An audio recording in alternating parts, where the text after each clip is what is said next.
There's a moment, early on, where your brain quietly objects. You're looking at something unmistakable. The bricks, the enemies, the rhythm of movement. Every instinct tells you exactly what this is. And yet, it isn't. Because this version of Mario is running on the Sega Master System. No license, no official release, no polite handshake between companies, just a cartridge that insists on existing anyway. That alone would be enough for a curiosity, a footnote, something to glance at and move on from. Except this isn't one game, there are four. 4 attempts to recreate, reinterpret, and occasionally misunderstand one of the most recognisable series ever made. Built in a place where the original couldn't legally reach, by developers working in a space where imitation filled the silence. And what starts as a copy slowly drifts into something far stranger. Superboy 1 doesn't waste time pretending. You load it up and immediately recognise the intent. The structure mirrors familiar ground. Platforms arranged with purpose, enemies placed with something resembling design. Even the movement tries to echo that precise, responsive feel. For a few seconds, it almost holds together. Then you press the button. The jump lands just a fraction too late. Momentum feels uncertain. There's a hesitation between thought and action, as though the game needs to consider your request before agreeing to it. That slight delay spreads across everything. Enemies don't quite behave, collisions feel negotiable, timing, which should feel exact, turns into guesswork. It's functional, you can finish levels, you can engage with it on its own terms, but the illusion never settles. What you are seeing isn't a recreation built from understanding, it feels assembled from observation. The surface details are present, but the underlying logic slips through the cracks. And yet, there's something oddly compelling about it. Because every flaw highlights something the original got right without announcing it. Every awkward jump draws attention to the precision that usually goes unnoticed. Superboy 1 isn't just a poor imitation, it's a distorted reflection that reveals the structure beneath the surface.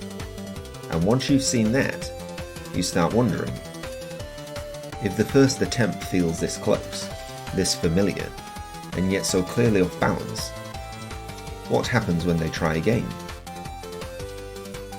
At a glance, with Superboy 2, nothing dramatic has changed. The same foundation remains, the same attempt to replicate a formula that doesn't easily tolerate approximation. But there's a sense that something has been adjusted. Movement tightens slightly, not enough to feel natural, but enough to suggest intent. The developers have clearly spent time observing what didn't quite land the first time around, and yet, the same underlying issue lingers. The game still feels like it's interpreting, rather than understanding. Level design follows familiar patterns, but without the restraint that gives those patterns meaning. Obstacles appear, but not always with purpose. Difficulty spikes feel less like deliberate challenges, and more like accidents waiting to happen. You can see the effort. That's the curious part. This isn't careless. It's not random. There's a genuine attempt to refine something that never fully made sense to begin with, and that creates an unusual tension. Because the closer it tries to get, the more noticeable the gaps become. Superboy 2 doesn't fix the problems, it highlights them. It leans further into imitation, hoping proximity will solve what understanding could not. And by doing so, it exposes a limitation. You can copy structure, you can replicate visuals, you can even approximate mechanics, but something essential refuses to transfer, which raises an awkward question. If refining the formula doesn't solve the problem, what happens when they stop trying to copy it so closely? With Superboy 3, the familiar elements are still there, but they no longer dominate in quite the same way. Small deviations start to appear. Subtle at first, almost easy to miss, but enough to signal a shift in direction. This is where imitation loses its grip. The game experiments, cautiously at first. Ideas surface that don't directly trace back to a single source. Mechanics begin to diverge, and the structure becomes less rigid. The DNA remains obvious, but something has changed in approach. Instead of chasing accuracy, Superboy 3 starts exploring interpretation, and that creates a different kind of inconsistency. Some ideas land, others collapse almost immediately. There's no steady rhythm to it. Progression feels uneven, like the game is trying out possibilities without fully committing to any of them. It's less predictable, occasionally more interesting, but always more unstable. Moments of curiosity sit alongside sections that feel unfinished. There's ambition here, but it lacks direction. The game hasn't quite decided what it wants to be, and that indecision becomes its defining trait. Superboy 3 sits in an uncomfortable space between imitation and invention, not fully committed to either, not entirely successful at both. Still, it marks a turning point. Because once you move away from direct copying, there's no easy path back. And that leaves one final step. If imitation leads to limitation, and experimentation leads to inconsistency, what happens when the series fully lets go? Superboy 4 doesn't ease you in gently. The change is immediate. The familiar character disappears. What remains feels inspired by something recognisable, but no longer tied to it in a direct way. Visual elements echo a different era of platform design, yet they're arranged without the same underlying structure. This is no longer a copy, it's something attempting to stand on its own, while still carrying echoes of where it came from. And that creates a strange kind of dissonance. You'll see ideas that clearly originate elsewhere, but they behave differently here. Power-ups appear, but their purpose isn't always clear. Progression moves forward, but without the layered design that gives it depth.